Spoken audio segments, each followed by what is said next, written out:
one of its research ships was intercepted by Japanese vessels. The row has also forced a change in the itinerary of Japanese Foreign Minister Yohei Kono's visit to Beijing next week. James Legilia reports.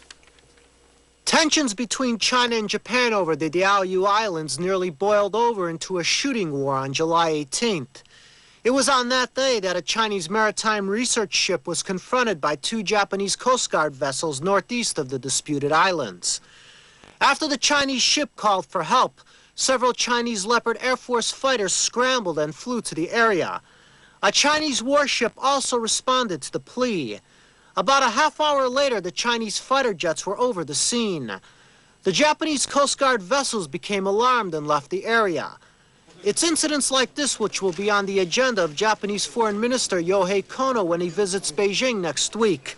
A trip whose purpose was supposed to be to discuss an autumn visit to Tokyo by Chinese Premier Zhu Rongji.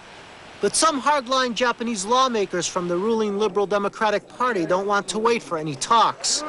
They want a cancellation of special yen loans to China.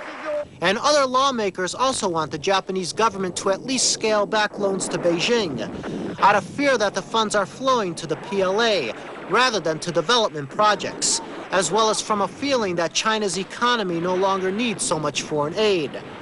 Earlier this year, Japan threatened to cut economic aid to Beijing, saying China should disclose its budget for the 2.5 million member PLA. James Legilia, TVB News. A Taiwanese-born nuclear scientist due to stand trial in the United States for mishandling nuclear secrets will be released on $1 million bail. A federal judge has agreed to release former Los Alamos scientist Wen-Ho Lee on bail. The 62-year-old Lee has been held in solitary confinement for 8 months as he was considered a security risk if released. He's suspected of passing U.S. nuclear secrets on to China. He has pleaded not guilty to 59 counts of illegally copying computer data on nuclear weapons design.